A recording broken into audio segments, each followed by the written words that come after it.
여호와는 나의 목자시니 내가 부족함이 없으리로다. 아멘. 늘 고맙고 감사하신 주님, 오늘은 창조절 9번째 주일과 종교개혁 주일로도 지키게 하심을 먼저 감사를 드리옵나이다.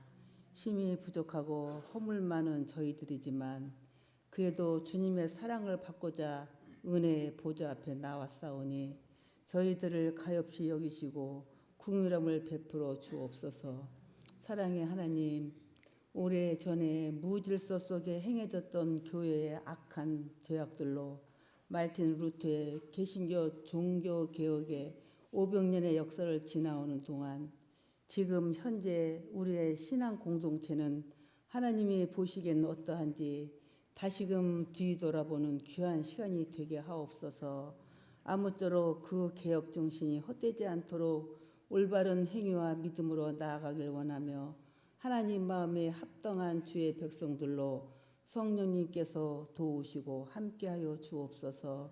자비로우신 주님, 바라옵기는 나날이 갈수록 놀람을 금치 못하는 무섭고 떨리는 이스라엘과 하마스의 전쟁으로 세계가 자불한 석으로 심상찮으며 혹여 그 주변 이슬람 국가들까지 동참하여 헤어날 수 없는 큰 전쟁으로 치닫게 된다며 오 주여 어찌해야 하는지요.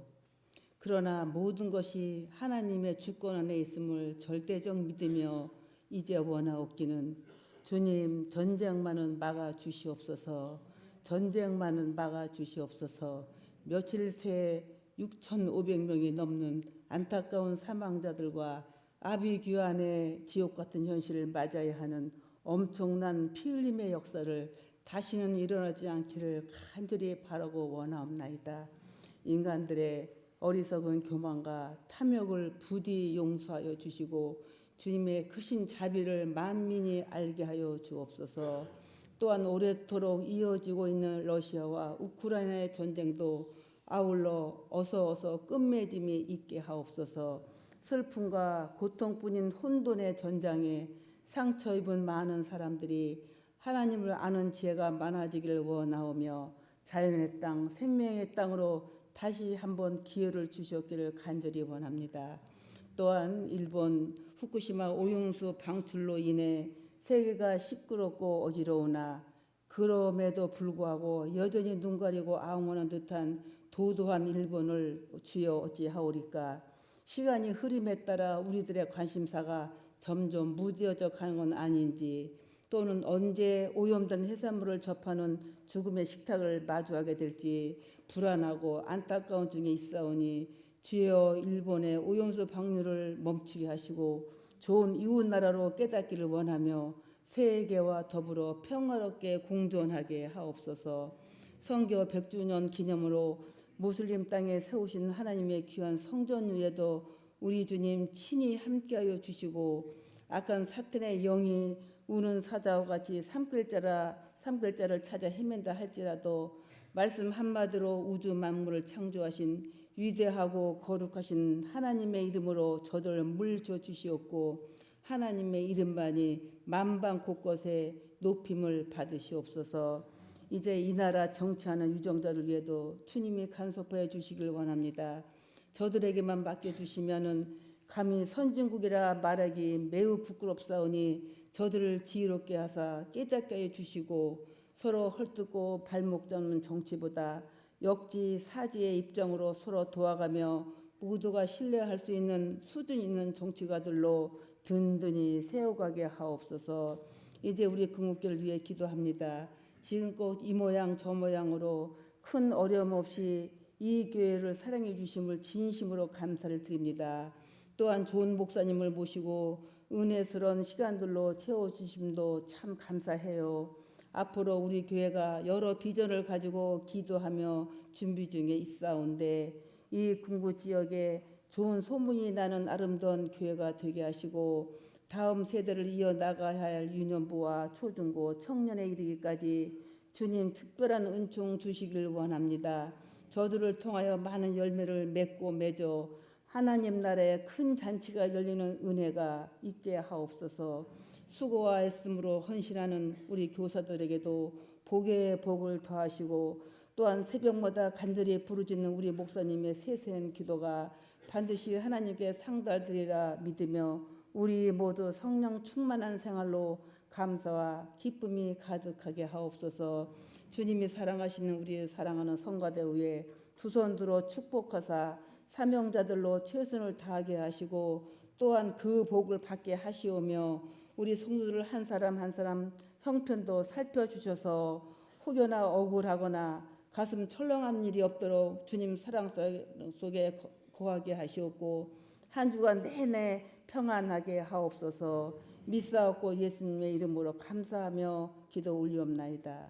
아멘.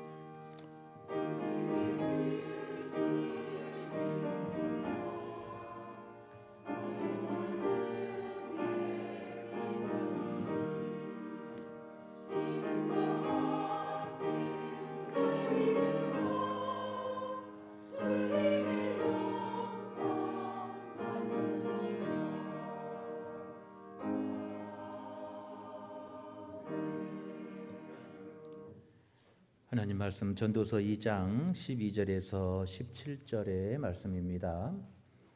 구약성경 949쪽에 있습니다. 같이 교독합니다. 내가 돌이켜 지혜와 망령됨과 어리석음을 보았나니 왕 뒤에 오는 자는 무슨 일을 행할까 이미 행한 지 오래전의 일일 뿐이라.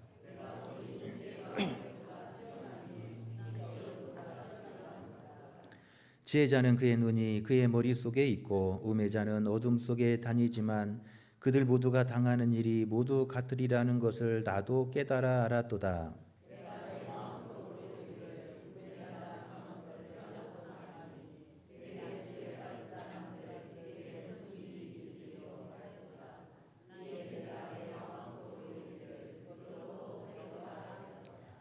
지혜자도 우매자와 함께 영원하도록 기억함을 얻지 못하나니 후일에는 모두 다 잊어버린 지 오래일 것임이라. 오라 지혜자의 죽음이 우매자의 죽음과 일반이로다. 이러므로 내가 사는 것을 미워하였노니 이는 해 아래에서 하는 일이 내게 괴로움이요 모두 다 헛되어 바람을 잡는 것이기 때문이로다. 아멘.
아멘. 감사합니다. 할렐루야. 오늘 이 아침에도 주님 전에 오신 여러분을 환영하며 하나님의 크신 은총이 이 시간 여러분 가운데 충만하게 임하시기를 축원합니다. 옆 사람 같이 인사합니다. 사랑하고 축복합니다.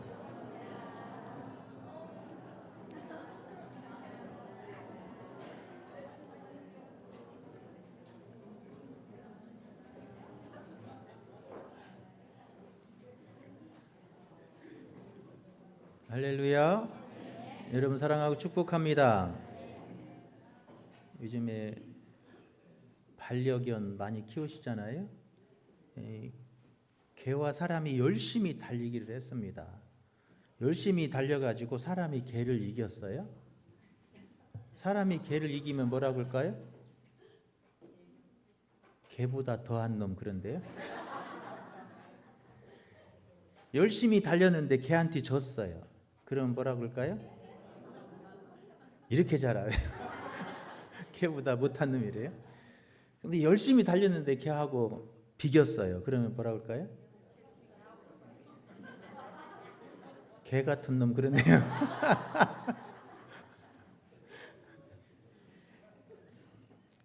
욕한 거 아니에요. 오늘은 종교개혁 506주년 기념주일입니다.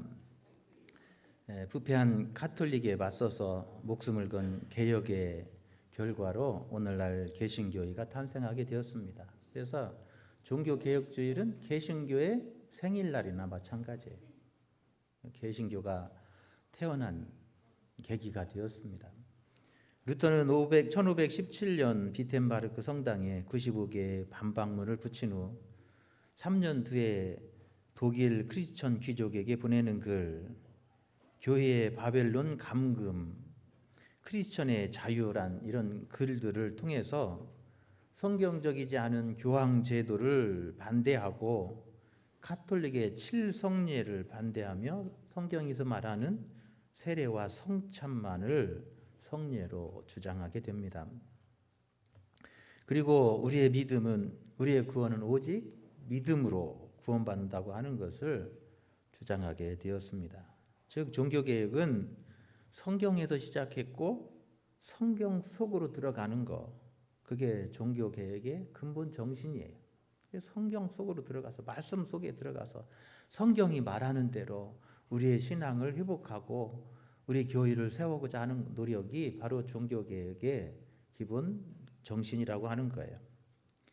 사실 독일의 루터 이전부터 이 종교개혁의 근본적인 이 주장을 하는 사람들이 있었습니다. 영국의 유클리프, 체코의 얀 후스, 이런 사람들이 종교개혁을 주장해 왔습니다. 그들이 이 같은 목소리를 낼 수 있었던 것은 교회가 전통에 세워져서는 안 되고 성경에 세워져야 된다. 교회는 사람의 교황에 의해 세워지는 게 아니라 교회는 하나님의 말씀에 세워져야 된다고 하는 기본 정신에서부터 시작되고 있는 것을 볼 수가 있습니다.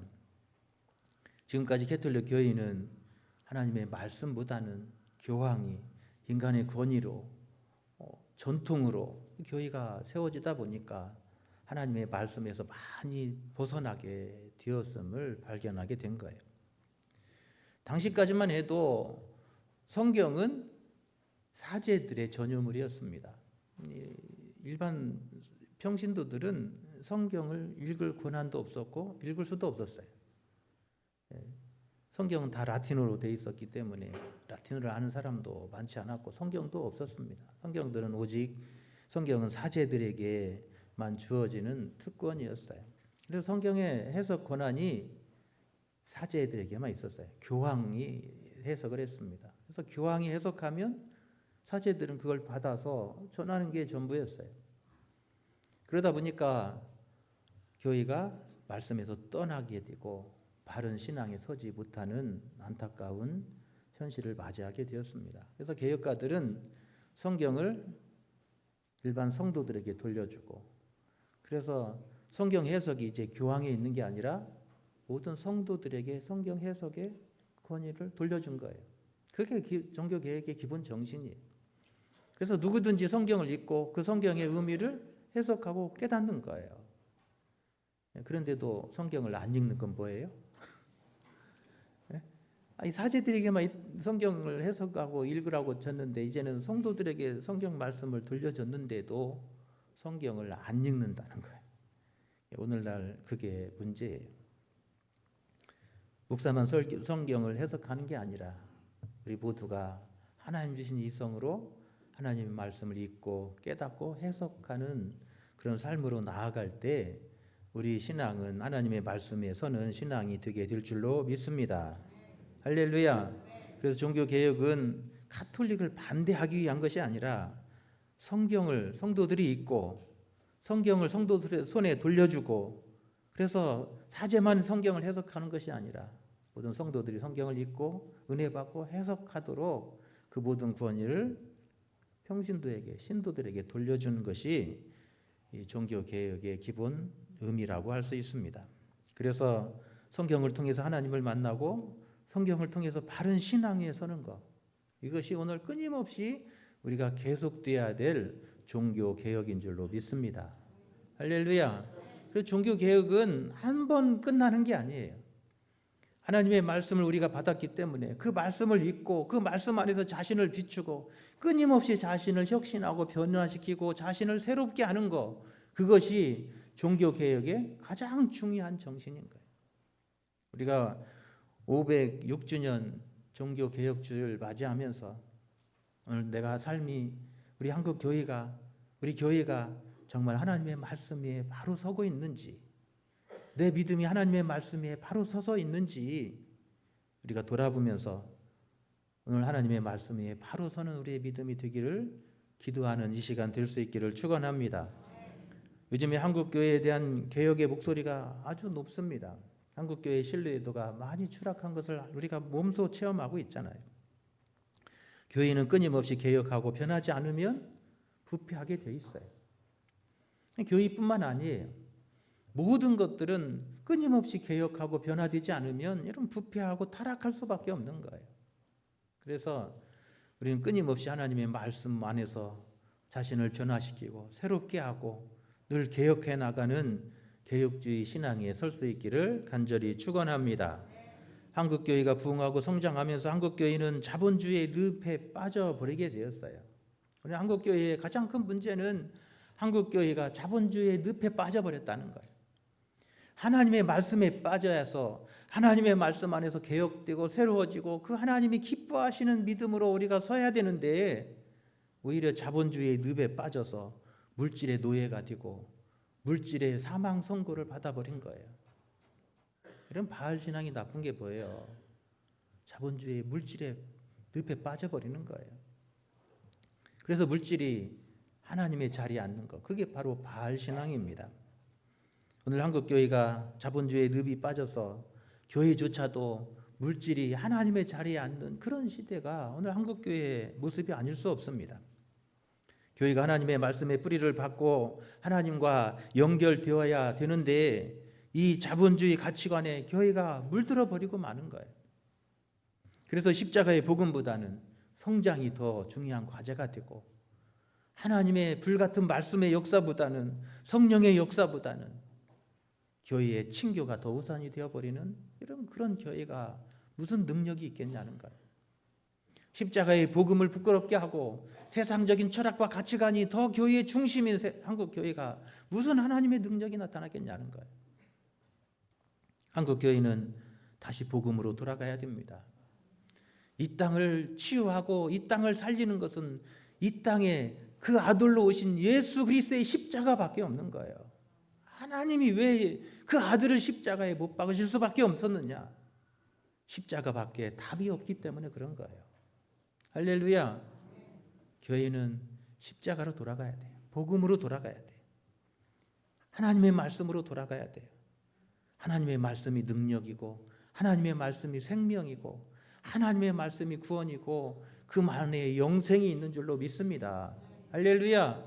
한국 교회는 다시 말씀으로 돌아가야 돼요. 다시 말씀을 붙들고 그 말씀 앞에 부딪혀야 돼요. 지적으로 귀만 커지는 신앙이 아니라 말씀 앞에 내 마음이 부딪히고 내 영이 하나님의 말씀 앞에 부딪히는 역사가 끊임없이 우리 속에서 일어나야 될 줄로 믿습니다. 그래야 우리 삶이 변화가 되고 우리 삶이 새로워지고 우리 삶이 날마다 개혁이 되어지는 거예요. 말씀에 찔림이 부딪힘이 없이 삶의 변화라는 있을 수 없습니다. 우리 신앙의 개혁이란 이루어질 수 없는 거예요. 에릭 프롬은 소유냐 존재냐의 책을 썼습니다. 자본주의 시대에 사람들이 어떤 삶의 양식을 가지고 살아야 하는지를 그 책을 통해서 말하고 있습니다. 사람이 살아가는 삶의 양식이 두 가지가 있는데, 하나는 소유적 실존의 양식, 또 다른 하나는 존재적 실존의 양식, 그렇게 구분하고 있습니다.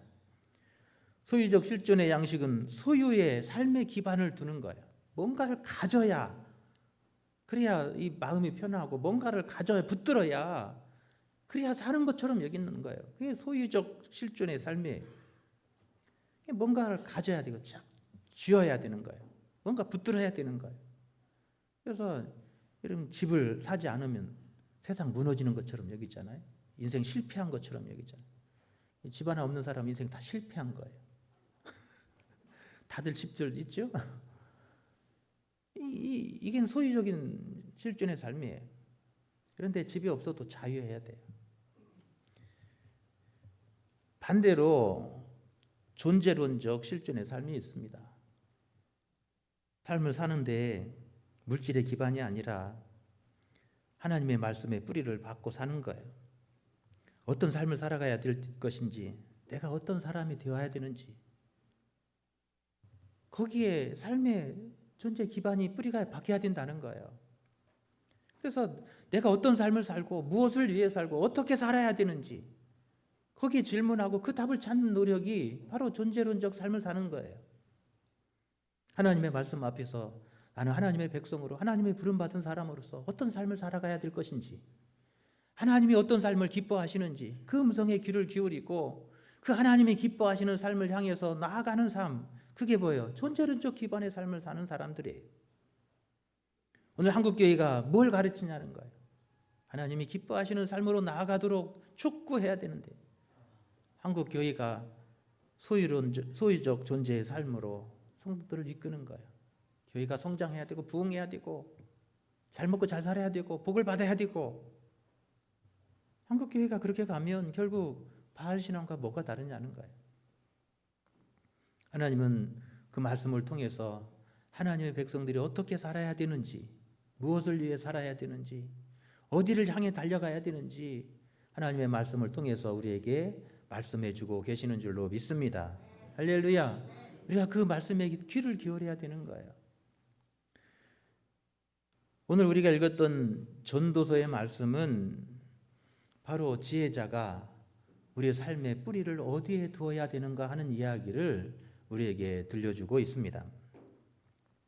나는 어디에 뿌리를 두고 나는 어디에 목적을 두고 살아가냐는 거예요.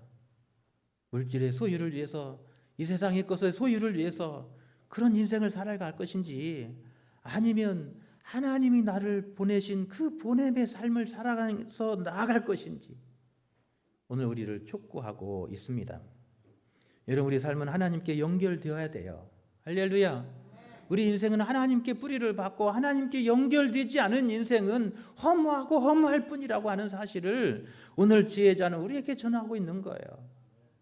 우리 삶의 뿌리를, 세상의 뿌리를 받고, 이 세상의 물질의 뿌리를 받고, 이 세상의 부귀 영화의 뿌리를 받고 사는 인생은 결국 뭐예요? 지혜자나 없는 사람이나 부자나 가난한 사람, 그 끝은 다 같은 것이라는 거예요. 그래서 허무하다는 거예요. 그런 인생 괴로울 뿐이라는 거예요. 여러분, 그렇게 사는 인생은, 그 소유를 위해서 사는 인생은 괴로운 거예요. 고달픈 거예요. 그 속에는 자유가 없습니다. 평안이 없어요. 허무하고 허무할 뿐인 거예요. 그러나 우리 인생 하나님께 뿌리를 받고 하나님께 연결될 삶을 사는 사람은 하나님이 주시는 은혜로 날마다 풍성한 삶이 이루어지게 되는 줄로 믿습니다. 하나님께 연결되어서 하나님께 흘러나오는 그 은혜로 사는 사람은 매일매일의 삶이 은혜요, 감사요, 기쁨이 되는 줄로 믿습니다. 그런 인생은 후회하는 삶이 아니에요. 헛되고 헛된 삶이 아니에요. 매일매일 순간순간이 하나님이 주신 기회고 선물인 삶이 될 줄로 믿습니다. 여러분의 삶이 매 순간순간이 하나님이 주신 기회고 선물임을 여러분 고백할 수 있기를 축원합니다. 여러분, 그런 고백이 어떻게 나오냐는 거예요. 우리 삶의 뿌리가 어디에 있느냐에 달려 있는 거예요. 시냇가에 심겨진 나무는 그 시냇가에서 그 물을 빨아들여서 힘을 얻어서 열매를 맺고 이파리가 무성해지는 거예요. 마찬가지예요. 우리도 하나님께 뿌리를 받고 사는 사람은 그렇게 하나님께 연결되어 살면 그 속에서 우리 삶의 풍성한 은혜의 삶이 이루어지게 될 줄로 믿습니다. 그러나 끝없는 갈증 속에 살아가는 그 욕망의 뿌리를 두고 사는 사람들은 끝없는 목마름 속에서 고달프고 괴로운 인생이 될 뿐이라는 거예요. 그런데 그걸 모른다는 거예요. 지혜서는 여백이 있는 책이에요. 그래서 지혜서를 읽을 때, 특히 이 전도서, 잠언서를 읽을 때, 특히 전도서는 여백을 읽어야 돼요. 이 전도자가 마지막에 결론으로 딱 끝내요. 그러면서 우리는 그 전도서 1장, 2장, 3장을 읽어가면서 전도자가 말하지 않는, 그 말하지 않고 그 여백으로 말하는 부분들을 우리는 전도서를 통해서 읽어야 돼요. 그게 전도서를 읽는 묘미예요. 전도서는 그래서 그 여백을 통해서 우리에게 말하고 있습니다. 이런 삶은 허무하다는 거예요. 그러면 그 반대의 삶을 우리에게 말하고 있는 거예요. 말하지 않으면서도 그 여백으로 그 반대의 삶을 이 전도자는 우리에게 말하고 있는 거예요. 그래서 전도서를 읽을 때는 그 여백을 읽어야 돼요. 지혜자는 세상을 살아보았어요. 살펴보았어요. 지금까지 저 옛날의 왕들부터 지금까지 모든 삶을 살펴보았더니 지혜롭게 사는 것이 최고인 줄 알았다는 거예요. 지혜가 세상의 최고인 줄 알았어요. 그래서 지혜를 붙들려고 그랬어요. 소유하려고 그랬어요.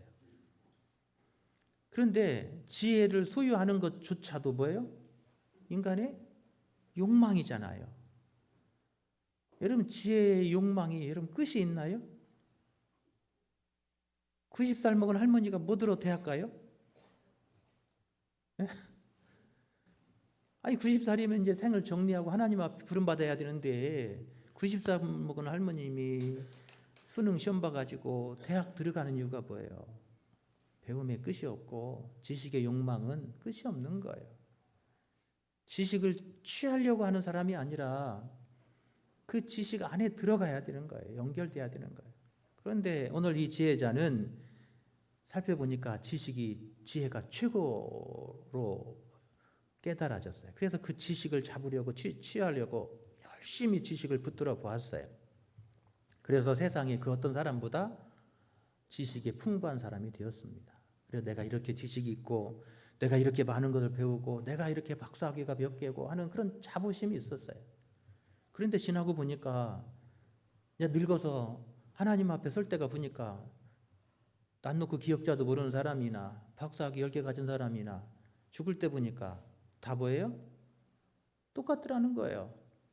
그 박사학위 10개 가지고 있어도 죽고 나면 뭐예요? 다 어디로 가요?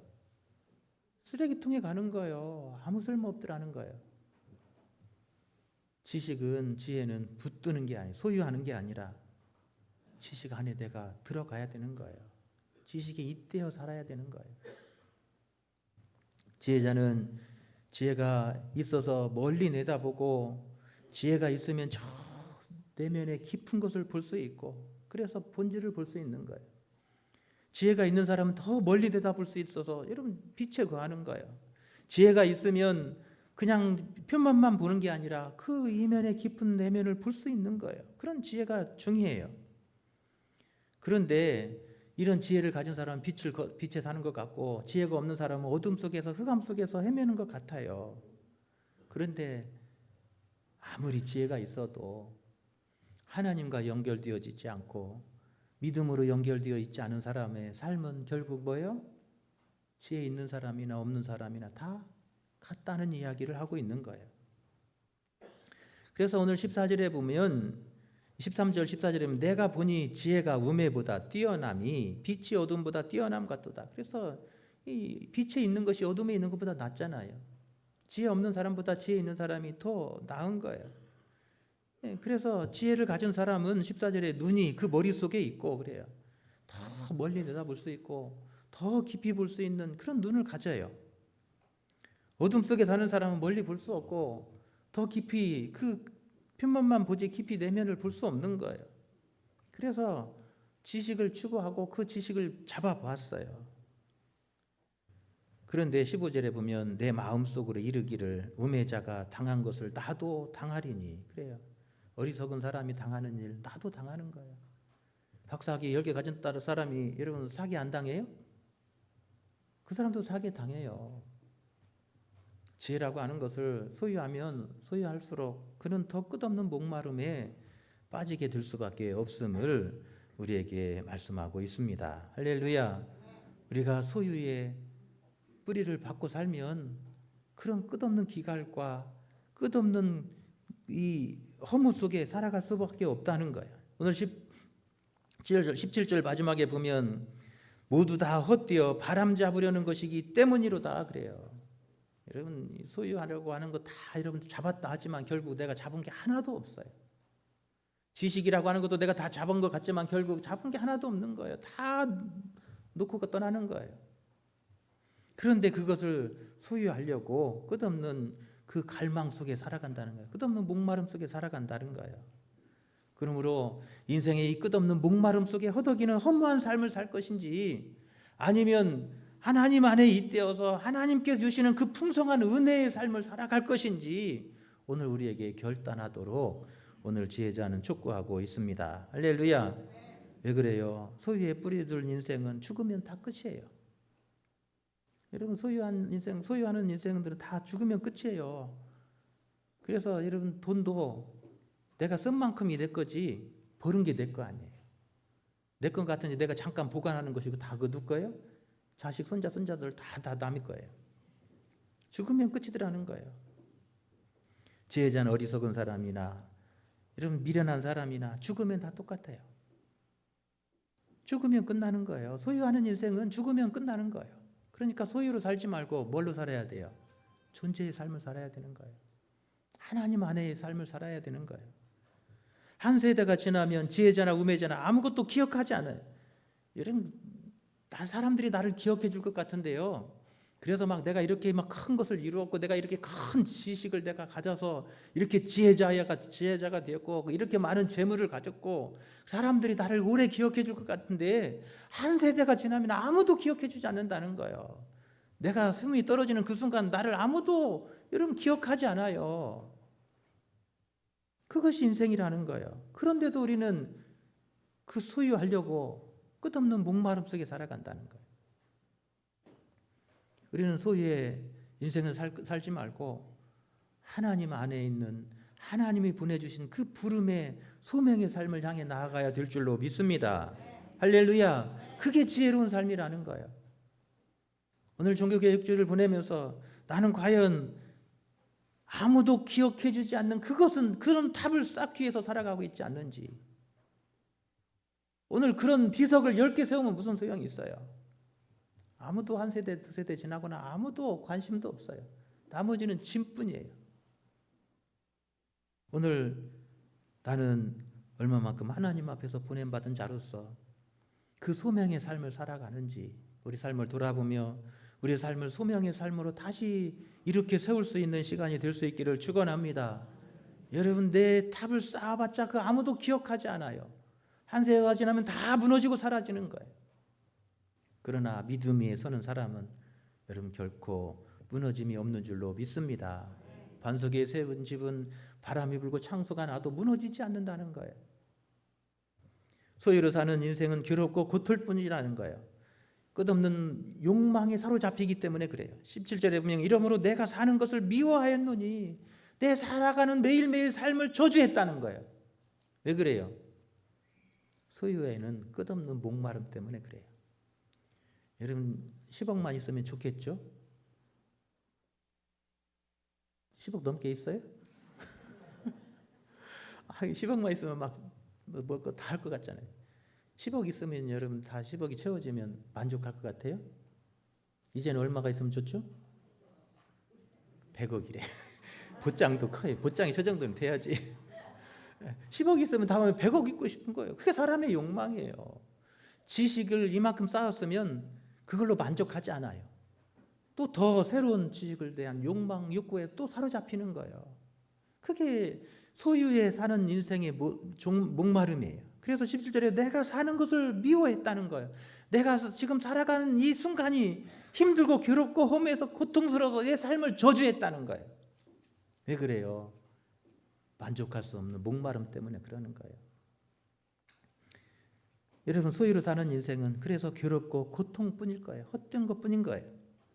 그러므로 소유로 사는 존재가 아니라 하나님과 잇대어서 하나님 안에 뿌리를 받고 여러분 그 믿음으로 신앙으로 살아가는 여러분의 삶이 되시기를 축원합니다. 소유로 사는 인생은 바람 잡는 것처럼 허무하고 괴로울 뿐이라는 거예요. 종교개혁주를 맞이하면서 나는 정말 끝없는 욕망과 그 채울 수 없는 목마름 속에 오늘 고통스러운 삶을 살아가고 있지 않는지, 하나님을 믿는다고 하면서도 신앙에 산다고 하면서도 여전히 나는 그런 끝없는 목마름 속에서 헤매고 있지 않는지 우리 삶을 돌아보며 오늘 하나님 안에 더 깊이 뿌리를 받고 오늘 저 천국을 소망하는 믿음의 삶으로 나아가기를 소망하는 이 시간 될 수 있기를 축원합니다. 바람을 잡는 것처럼 허무한 이 세상 것 잡으려고 하지 말고 하나님이 우리에게 주신 진리의 말씀을 붙드는 여러분 그런 복된 시간이 될 수 있기를 축원합니다. 하나님과 연결된 인생은 영원한 삶이 있어요. 소유로 인생 사는 인생은 그 끝이 보여. 죽으면 끝나요. 다 사라지는 거예요. 그러나 믿음 안에 사는 사람, 하나님께 뿌리를 받고 하나님과 연결되어 사는 사람은 영원한 삶이 있는 거예요. 할렐루야. 하나님과 연결된 삶은 죽으면 끝이 아니라는 거예요. 하나님의 나라와 저 영생과 연결되는 거예요. 고린도후서 5장 1절부터 5절에 보면 만일 땅에 있는 우리 장막집이 무너지면 하나님께서 지으신 집 곧 손으로 지은 것이 아니요 하늘에 있는 영원한 집이 우리에게 있는 줄 아느니라. 할렐루야. 하나님이 우리를 위해서 예비해 놓으신 영원한 집이 있다는 거예요.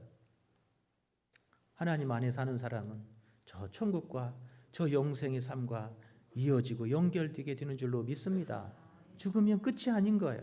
죽으면 이 장막집이 무너지면 하나님이 지으신, 사람이 손으로 지은 것이 아니라 하나님이 지으신 영원한 하나님의 나라, 그곳으로 우리가 이사가는 것이다 라고 성경은 설명하고 있어요.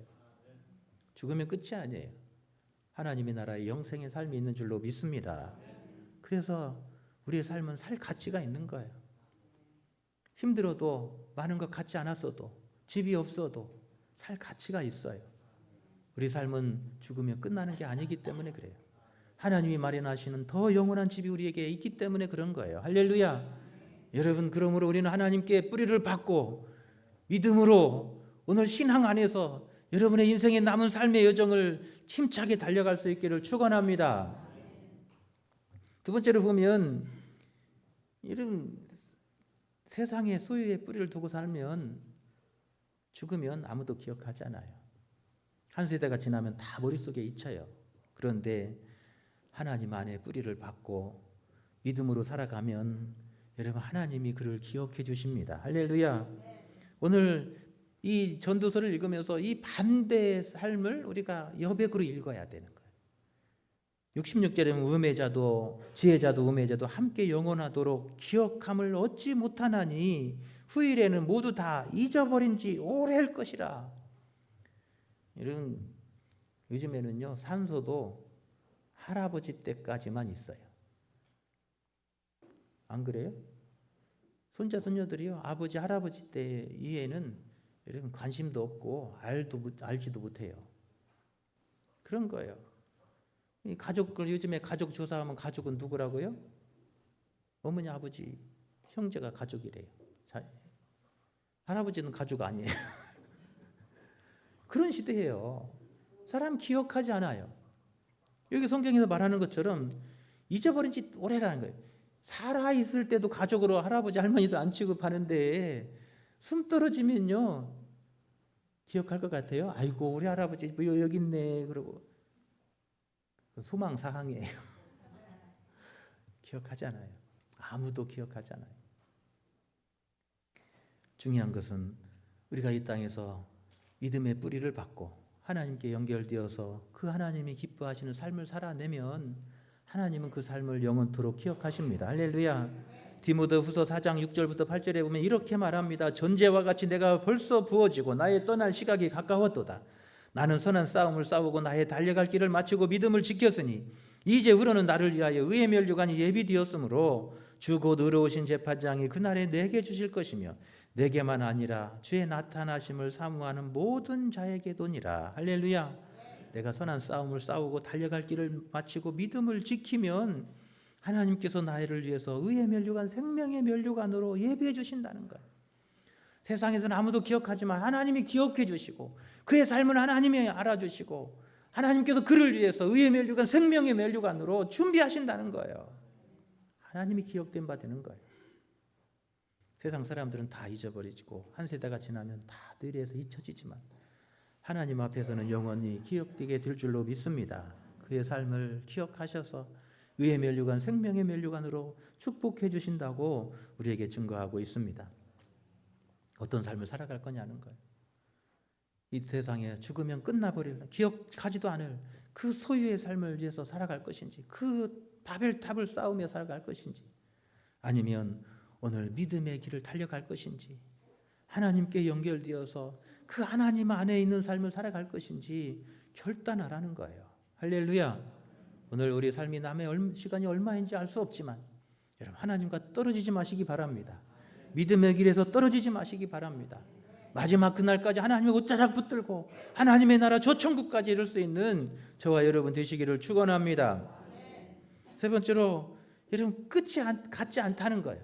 여기 지금 지혜자는 뭐예요? 끝이 다 일반이로다 그러잖아요. 16절 마지막에 보면 오호라 지혜자의 죽음이 우매자의 죽음과 무엇이다?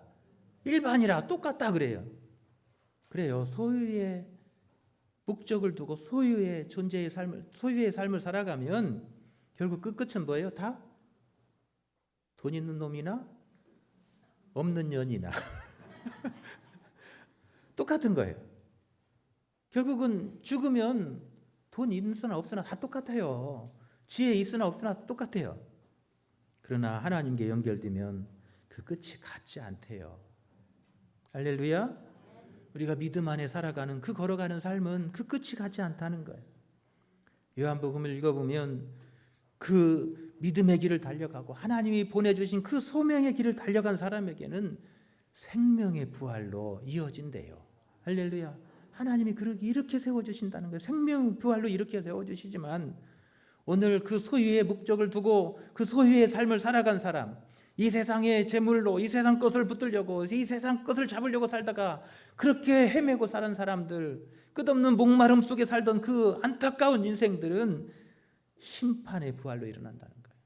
영원한 멸망에 떨어진다는 거예요. 여러분, 끝이 같지 않습니다. 오늘 소유의 목적을 두고 산 사람은 끝이 같아요. 다 똑같아요. 그러나 여러분, 믿음의 길을 가고 하나님께 연결되어 사는 삶을 살아가는 사람은 그 끝이 다른 거예요. 할렐루야. 그날의 영광의 부활로 일어나서 그 영광의 보좌에서 하나님의 그 품 안에서 영원한 안식과 쉼을 얻는 그 영생의 삶이 이어지게 될 줄로 믿습니다. 어떤 삶을 살아갈 거냐는 거예요. 오늘 끝이 같지 않은 삶이 될 수 있기를 바랍니다. 저 소유를 끝없는 갈망과 그 목마름 속에서 그 살아가는 사람의 끝은 결국 그것과 함께 영원한 멸망이에요. 그러나 하나님 안에 살아가는 사람들은 생명의 부활로 영생의 삶으로 그 풍성한 꼴을 먹게 하시는 하나님의 그 풍성한 삶이 그를 위해 예비된 줄로 믿습니다. 마지막으로 오늘 지혜자는 그 여백을 통해서 우리에게 그런 말씀을 주고 있습니다. 소유의 목적을 두고 사는 사람들은 그의 삶이 뭐예요? 고난이고 힘들고 어려움이고 갈망이면 살 가치가 없는 거예요. 그러니까 그런 사람들은 물질이 있다가 조금 없어지면 살 희망이 사라져요. 그래서 극단적 선택을 하잖아요. 그거 없으면 인생 끝난 것이니까, 그것이 인생의 목적이기 때문에 그거 없어지면 삶을 포기하는 거예요. 그냥 뛰어내리는 거예요. 죽는 거예요. 그래서 그 삶은 뭐예요? 수고와 바람 잡는 헛된 삶의 결과인 거예요. 그러나 하나님이 주신 소명에 살고 하나님과 잇대어진 그 삶을 살아가는 사람에게는 고난도 축복이 되는 줄로 믿습니다. 그 고난을 통해서 정금 같은 믿음으로 나오게 하시는 하나님의 선하심을 믿기 때문에 그러는 거예요. 그래서 힘들고 어려워도 살아낼 용기가 있는 것이고 살아야 할 가치가 있는 거예요. 할렐루야. 그래서 견디고 이겨내는 거예요. 군대 가면 다 끝나는 것 같지만 아이고 내 군대 가면 인생 다 끝난다. 아니에요. 고난도 환난도 견뎌낼 가치가 있는 거예요. 왜 그래요?